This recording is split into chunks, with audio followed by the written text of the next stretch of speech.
Jeudi 11 mars les amis, salut à tous, j'espère que vous êtes en forme ou que vous soyez bienvenus comme d'habitude à la maison dans mon petit bureau pour ce point média. Qualification du Paris Saint-Germain face au Barça pour les quarts de finale de la Ligue des Champions, un but partout au Parc des Princes, 5-2 au total sur les deux confrontations avec au cœur de cet affrontement un héros, Keylor Navas, le gardien du Paris Saint-Germain qui est à la une de toute la presse internationale, vous pouvez l'imaginer, très belle une de nos confrères de l'équipe.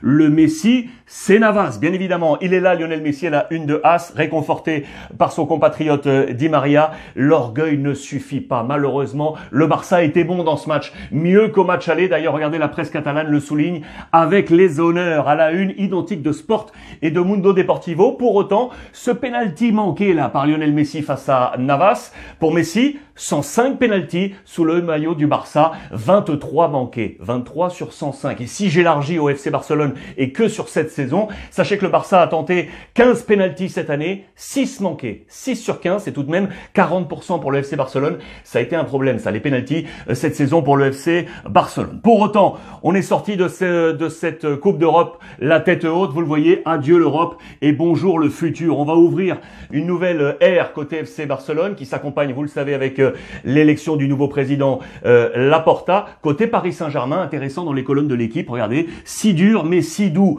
Le Paris Saint-Germain a été malmené, mais ça y est, on efface la carte Barça et on a une pensée bien évidemment pour la remontada de 2017. Très bon édito à ce sujet de notre confrère Vincent Duluc qui fait la comparaison entre les deux temps et au cœur de ce changement, il y a Keylor Navas. Gracias Navas de la part de nos confrères de l'équipe. Attention car le Paris Saint-Germain a été moins bon qu'au match aller, notamment au milieu de terrain où Paris a été pris par le FC Barcelone. Notez que dans ce milieu, Paredes sera suspendu pour le prochain match du Paris Saint-Germain. Les notes sont là avec la moins bonne note côté Paris, elle est pour Kurzawa qui a pris un 2 sur 10, très difficile, selon nos confrères en difficulté face à Serginho Dest et fautif sur le penalty tenté par Lionel Messi. Côté FC Barcelone, la moins bonne note selon l'équipe, elle est pour Ousmane Dembélé avec un 4 sur 10, très actif, physiquement en forme, mais un manque de précision sur les occasions. D'ailleurs, regardez dans les colonnes de Sport, c'est également lui qui a la moins bonne note avec un 6 sur 10 ici, 6 également pour Antoine Griezmann, mais c'est Clément Lenglet surtout qui est visé avec ce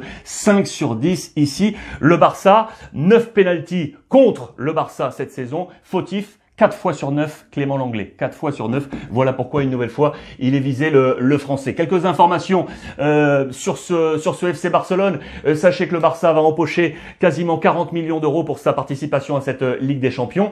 38,25 pour être exact. Mais manque les 10,5 du passage en quart de finale. Moins 10,5 pour le FC Barcelone. L'anglais, je vous l'ai dit, visé. Voici les temps de passage du Barça dans cette Ligue des Champions depuis le titre de 2015. Éliminé en quart par l'Atlético, quart par la Juve, quart par Rome, demi-finale par Liverpool, quart par le Bayern Munich et donc 8e par le Paris Saint-Germain. Notez que depuis le titre de 2015, il y a eu en tout 12 matchs à élimination directe pour le Barça, 6 victoires, 6 défaites, 6 victoires, 6 défaites, 6 qualifications et 6 éliminations. Voilà pour être exact, 50% précisément pour le FC Barcelone depuis le titre de 2015. Dans l'organigramme et le travail du Barça, on voit pour demain maintenant, je vous en avais parlé hier, Jordi Cruyff, le fils de Johan Cruyff, qui est actif du côté de la Chine, devrait être le nouveau directeur sportif. Je vous en avais parlé de la part de Laporta. On est en ce moment même en discussion entre le Barça et le club chinois pour pouvoir libérer Cruyff et qu'il soit avec son compatriote Ronald Koeman pour fabriquer le nouveau Barça. On a manqué d'efficacité devant, c'est clair et net pour le FC Barcelone, pas mal d'occasions, mais il a manqué un killer. On pense à Luis Suarez, dont on va reparler.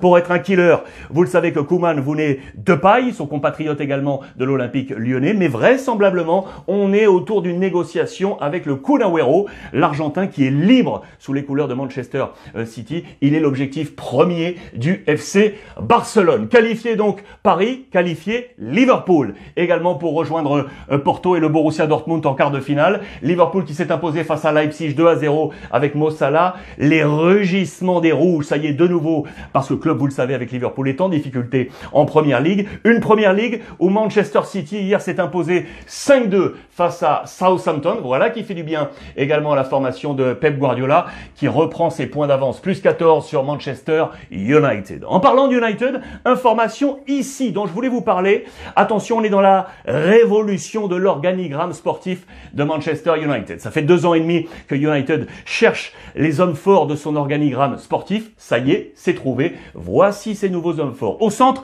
c'est l'exécutif vice-chairman qui était en train de chercher depuis 2 ans et demi, Ed Woodward. Il est attaqué par les fans depuis un bon moment. Pourquoi? Parce que depuis que Alex Ferguson est parti en 2013, Manchester United a lâché 1 billion de livres. En France, ça nous donne autour du milliard d'euros. Pourquoi? Pour que des échecs au nombre de titres glanés par Manchester United. Du coup, critique, et du coup, ça y est, on a trouvé l'organigramme. Voici les 2 nouveaux visages forts, le directeur du football, John Murtough, qui sera autour d'Ole Gunnar Solskjaer, plus le directeur technique, Darren Fletcher, des noms qui résonnent côté Manchester United, qui ce soir, les amis, joue en Ligue Europa. Tiens, face à l'AC Milan, c'est dans les colonnes de la Gazzetta dello Sport, match très attendu pour les Diables. Composition d'équipe ici, je vous ai absolument tout grossi parce qu'il y a pas mal d'absents des 2 côtés.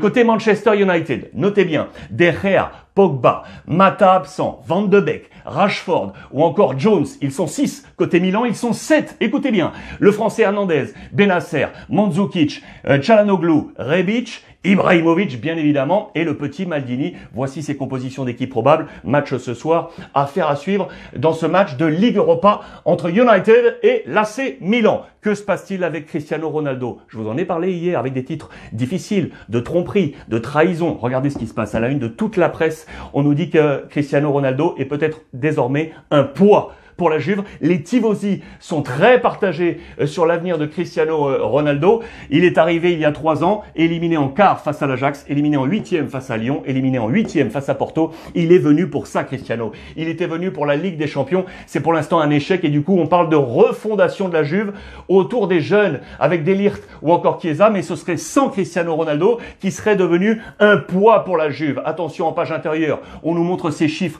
Regardez, il est arrivé ici à la Juventus de Turin, ces chiffres en Ligue des Champions avec United, le Real Madrid et la Juve, le nombre de buts marqués, 6 la première année, 4 l'année dernière et 4 seulement cette année. C'est trop peu pour Cristiano Ronaldo, l'homme aux 5 Ligues des Champions. Agnelli était allé le chercher pour ça et regardez dans le même temps, les résultats financiers de la Juve sont dans le rouge, vous le voyez ici. Du coup, on se demande si oui ou non, il faut garder Cristiano Ronaldo du côté de la Juventus de Turin. Dans le même temps, Pirlo a été conforté dans son poste par la famille Agnelli et on discute autour des départs possibles. On parle de Dybala, on parle de Demiral et on parle de Ramsey. Les nouveaux leaders, les jeunes, De Ligt, Kulusevski et donc Chiesa qui serait l'homme fort de cette Juventus de Turin pour les prochaines saisons. Le Bayern Munich et la sélection allemande, je vous en ai parlé. La grande question, qui sera le successeur de Joachim Löw, qui ne sera plus à la tête de la Mannschaft à partir de la fin de l'Euro. Le candidat, c'est lui, l'entraîneur du Bayern Munich,